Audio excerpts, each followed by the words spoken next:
بسم اللہ الرحمن الرحیم۔ ایک رات فرعون نے ایک خواب دیکھا کہ شام کی طرف سے ایک آگ آئی اور اس آگ نے تمام گھروں کو جلا ڈالا، جبکہ بنی اسرائیل والے محفوظ رہے۔ دہشت کے عالم میں بیدار ہونے کے بعد فرعون نے تمام کاہنوں اور نجومیوں کو جمع کر کے اپنے خواب بیان کیا۔ نجومیوں نے اسے بتایا کہ بنی اسرائیل میں ایک بچہ پیدا ہوگا جو فرعون کی بادشاہت کو ختم کر دے گا۔ بنی اسرائیل کے یہاں بھی شروع سے ہی یہی بات مشہور تھی، لہٰذا اس خواب کے بعد وہ مزید فکر مند ہو گیا اور اس نے حکم جاری کر دیا کہ بنی اسرائیل میں پیدا ہونے والے تمام لڑکے قتل کر دیے جائیں۔ اس حکم کے مطابق فرعون کے حواری اور اس کے سپاہیوں نے ہر ممکن قدم اٹھایا تاکہ کوئی بھی نومولود لڑکا زندہ نہ بچ پائے، لیکن اللہ کے فیصلے اٹل ہوتے ہیں۔ دیکھتے ہی دیکھتے بنی اسرائیل کے ہزاروں نومولود بچے ذبح کر دیے گئے۔ ان دنوں حضرت موسیٰ کی والدہ اپنے حمل کے ابتدائی دنوں میں تھی۔ اللہ نے ان کی حفاظت کا سامان اس طرح فرمایا کہ ان کی والدہ پر محمول کے مطابق حمل کے اثار ظاہر نہیں ہوئے، جن سے آپ فرعون کی چھوڑی ہوئی دائیوں کی نگاہ میں نہ آئی۔ انہوں نے اس بات کو چھپائے رکھا یہاں تک کہ پیدائش کا وقت قریب آ پہنچا اور انہوں نے بچے کو جنم دے دیا۔ اس بارے میں سوائے قریبی لوگوں کے کوئی اور نہیں جانتا تھا۔ نجومیوں نے فرعون کو اطلاع دی کہ بچہ پیدا ہو چکا ہے۔ اس اطلاع نے فرعون کو بدحواس کر دیا۔ اس کے سپاہیوں نے گھر گھر تلاشی شروع کر دی۔ حضرت موسیٰ کی والدہ سخت پریشان تھی۔ 3 مہینے تک انہوں نے حضرت موسیٰ علیہ السلام کو چھپا کر رکھا، لیکن زیادہ عرصہ تک بچے کو شاہی جاسوسوں کی نظروں سے چھپانا ممکن نہ تھا۔ پھر بھی وہ اپنی پوری کوشش کرتی رہی، یہاں تک کہ ان کے پاس اللہ کا حکم آ گیا۔ یہ حکم اللہ نے ان کے دل میں ڈالا تھا۔ حضرت موسیٰ علیہ السلام کی والدہ دل میں خیال آیا کہ تابوت کی طرح ایک صندوق بنایا جائے اور اس بچے کو اس صندوق میں رکھ کر دریائے نیل کے بہاؤ پر چھوڑ دیا جائے۔ حضرت موسیٰ کی ماں نے اللہ کے حکم کے مطابق بچے کو صندوق میں رکھا اور دریا میں چھوڑ دیا۔ ساتھ ہی موسیٰ علیہ السلام کی بہن سے کہا کہ تم اس کے پیچھے پیچھے چلتی جاؤ، لہٰذا وہ دریائے نیل کی موجوں میں چلے اور ان کی بہن کنارے کنارے چلی۔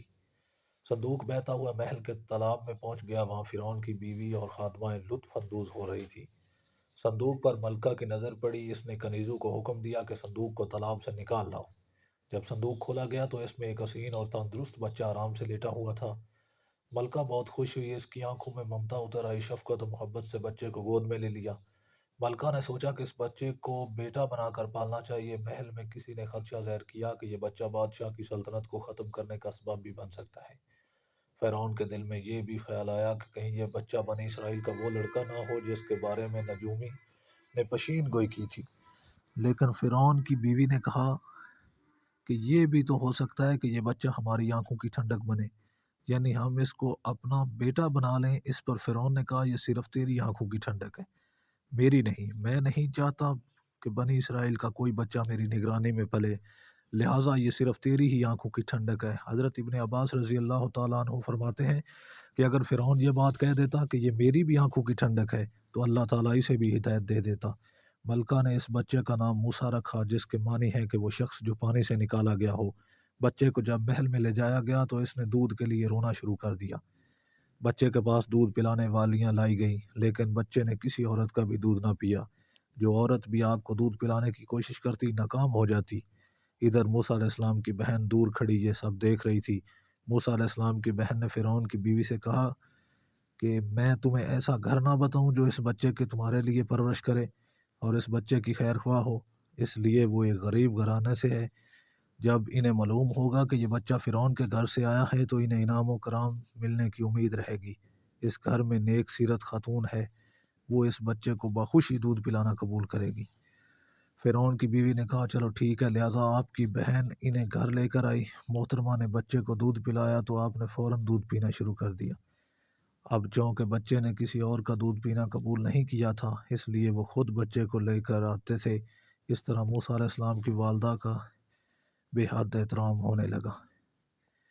یوں حضرت موسیٰ علیہ السلام شاہی محل میں پرورش پا کر جوان اور توانا ہو گئے، لہٰذا اللہ نے آپ کو نبوت کے منصب پر فیض کیا اور آپ نے بنی اسرائیل کو فرعون سے آزادی دلائی اور مصر سے نکل گئے۔ فرعون بنی اسرائیل کو ختم کرنے کے لیے لشکر لے کر روانہ ہوا۔ جب بنی اسرائیل بحر احمر کے قریب پہنچے تو اللہ نے ان کے لیے دریا کے بیچ سے راستہ کھول دیا۔